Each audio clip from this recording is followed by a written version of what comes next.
Welcome, everyone. You're here because you want to get right to the core of things, cut through the noise. And today, we're doing just that. We're taking a deep dive into something truly world-changing. Ferdinand Magellan's first circumnavigation of the globe. It's an incredible story. Yeah, we've sifted through the key accounts, the analyses, really trying to pull out the essential understanding of this epic journey and why it still resonates today. Absolutely. And it's more than just sailing around the world, isn't it? It fundamentally redrew our understanding of the planet.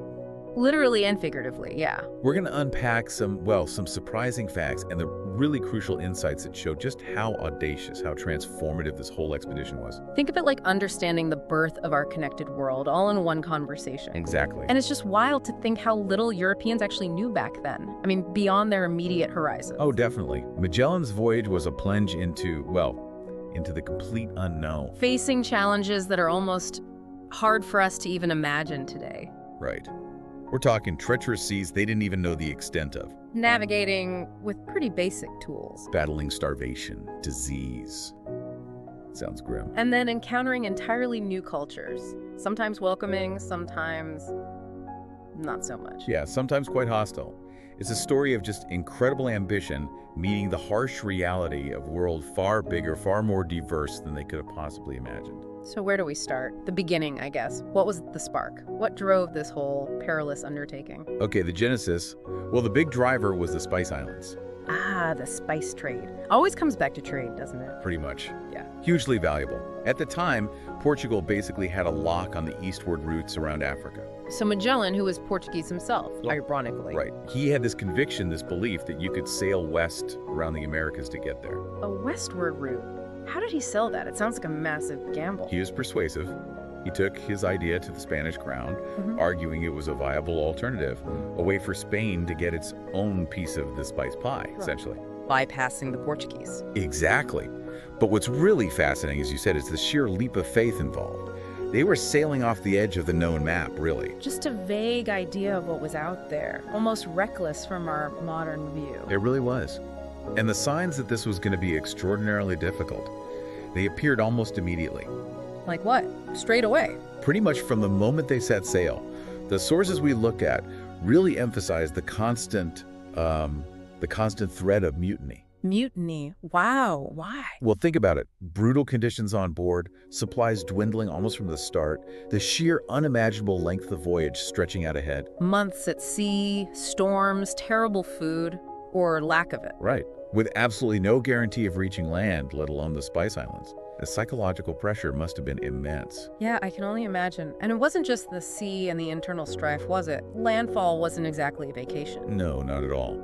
Every time they landed, they faced potential conflict. The accounts describe numerous encounters with the indigenous peoples already living there.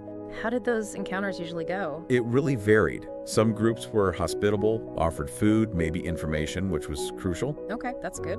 But others were understandably wary, suspicious of these strange ships and men appearing out of nowhere, and sometimes, outright hostile. So the crew had to be constantly vigilant. Constantly, navigating really complex social situations, often with zero shared language or cultural understanding. Misunderstandings were frequent and could escalate fast. You try to picture it, the shock on both sides, these huge ships appearing, the different clothes, weapons, everything. Intense uncertainty. Absolutely. A period of real danger for everyone involved. And besides the human element, what other relentless challenges hammered away at them? Oh, disease. The huge killer. Scurvy. Things like that. Scurvy, yes, but also the general unsanitary conditions on board. Cramped quarters were breeding grounds for sickness. And then landing in new places meant exposure to new diseases they had no immunity to. It took a heavy, heavy toll on the crew numbers. So, dwindling supplies, mutiny threats, hostile encounters, and disease. Anything else? Just the daily grind, really. The simple act of finding enough food and critically fresh water. Yeah. An ongoing, desperate struggle. What did they do? The sources mention specifics. Oh, yeah. They detail some pretty desperate measures, eating rats, leather, sawdust mixed with water. Yeah. It highlights their resilience, I suppose, but also the sheer horror of their situation. Just the will to survive, incredible. And through all this, Magellan himself was the linchpin, wasn't he? At least initially. He was absolutely central. His leadership seems key to keeping it all from falling apart sooner. What was it about him? What qualities come through in the accounts? Well, he was clearly a skilled navigator, that's essential. But also this unwavering determination, maybe stubbornness even. Had to be, I guess. And some kind of charisma, too. He managed to maintain control, for a long time anyway, over this very diverse, often unhappy, borderline mutinous crew. Inspiring them somehow. Perhaps inspiring a sense of purpose. Or maybe just fear. Probably a mix. It's interesting, though, how different indigenous groups reacted to him personally. Some apparently saw him with awe. Others met him with fierce resistance. It's so striking, that variation you mentioned earlier. Lavish welcomes in one place, attacks in another. It really underscores the incredible diversity of the world they were stumbling into. They weren't just finding new lands, they were finding a vast spectrum of human societies. Each with its own history, its own customs. Exactly. And the cruise accounts, they show them trying to make sense of it all. Often through a very European filter, obviously, and not always accurately. But still, a huge expansion of their worldview. A massive step in understanding the world's cultural complexity, even if imperfectly. And geographically. The sheer novelty must have been overwhelming. Oh, completely. Imagine sailing from, the familiar coasts of Spain and Portugal to the incredibly lush, dense jungles of South America. Biodiversity totally unlike anything they'd ever conceived of. And then crossing the Pacific. The Pacific. Yeah. Just the mind-boggling immensity of it.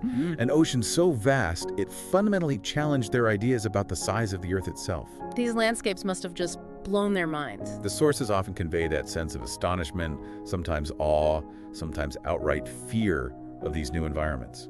It's hard for us with satellite images and everything to really grasp that feeling of utter newness, isn't it? Totally. Entire ecosystems, mountains, that seemingly endless ocean, they didn't even really know was there. Were there particular moments, specific milestones in the journey that really stand out as major turning points or achievement? Definitely. Finding and navigating the passage at the southern tip of South America, the strait that now bears his name, the Strait of Magellan. That must have been incredibly difficult. Hugely perilous. Full of dead ends, treacherous currents. Getting through that was a monumental feat of navigation and sheer persistence. A testament to their skill, yeah. And then, emerging into the Pacific and eventually reaching the islands there, places like Guam and then the Philippines, that marked entry into a whole new world again. New cultures, new geography. Each island group offering unique encounters, unique challenges, and adding another piece to their expanding map of the world. And it was there, in the Philippines, on Mactan Island, that everything changed. Magellan's death. Yes, a crucial, tragic turning point. What happened there? How did he die? The accounts suggest he got involved in a local dispute, a power struggle between rival chiefs. He seemed confident, perhaps overconfident, in his men's military superiority. Underestimated the opposition. It seems so. He led an attack, and in the ensuing battle on the beach, he was overwhelmed and killed. Wow. Just like that. The leader, the driving force, gone. It sent shockwaves through the expedition, a devastating blow. He was the visionary, the captain general. His loss left them rudderless, leaderless, in hostile territory. They must have been completely demoralized after everything they'd endured. You can only imagine. They had to regroup, figure out what to do next, who's even in charge. How did they manage to carry on? It seems like the expedition could have just disintegrated right there. It was a period of intense uncertainty. They had fewer men, fewer ships now, and they had to navigate these really complex local politics alliances, rivalries between different island leaders. Who stepped up? Someone had to take charge. Eventually, Juan Sebastian Elcano emerged as the leader. He showed remarkable capability in guiding what was left of the expedition. Elcano, okay. He managed to get them away from the dangers in the Philippines and refocus on the original goal, finally reaching the Spice Islands, the Moluccas. So they did make it, even after losing Magellan. They did. They finally reached the Spice Islands. It must have been bittersweet, I suppose. Yeah, the objective achieved, but at such an enormous cost. Magellan gone, so many crew members lost along the way. Exactly. A monumental achievement, proving the westward passage was possible, but overshadowed by the immense losses. And their journey wasn't over even then, was it? They still had to get back to Spain. Right. Elcano made the decision to continue sailing west across the Indian Ocean, around Africa, to complete the circumnavigation rather than risk backtracking across the Pacific and encountering the Spanish again. Avoiding the Portuguese, too. Avoiding the Portuguese who controlled those waters. Another incredibly risky leg of the journey. And eventually, one ship, the Victoria, with Elcano and just a handful of the original crew, finally limped back into harbor in Spain. September 1522, almost 3 years after they set out. An astonishing feat of endurance. So looking back, what was the ultimate impact when that single ship returned? What did it mean for the world? The impact was, well, revolutionary is maybe not too strong a word. And what way? First, definitive, practical proof. The Earth was round. You could sail west and end up back where you started. And that the oceans were all connected. Changed geography, map making forever. Fundamentally, it also revealed the true vast scale of the Pacific Ocean and the Americas. And of course, it opened up new potential trade routes. Shifting the global economy. Exactly. It intensified European competition for global resources and trade dominance, accelerating what we now call globalization. It really interconnected the world, physically and conceptually, in a way nothing had before. So not just symbolic, real, tangible consequences for trade, navigation, politics. Absolutely. And the understanding of the planet itself. And Magellan. Even though he didn't complete the journey himself, his name is the one we remember. His name became legendary. His ambition, his drive, his skill as a navigator, the sheer audacity of the attempt to capture the imagination. He inspired future explorers. Immensely. Despite dying halfway around, he's seen as the initiator, the driving force. His role is undeniable, and his legacy as this pivotal figure in the age of discovery was cemented. It continues to fascinate us. So pulling it all together then, this first circumnavigation started by Magellan, finished by Elcano, it really stands as this monumental turning point. A turning point in how humanity saw the world and its place in it, definitely. Achieved through just unbelievable hardship, perseverance, driven by ambition, marked by discovery, and, well, tragedy too. Precisely. It changed our understanding of the planet, the interconnectedness of it all.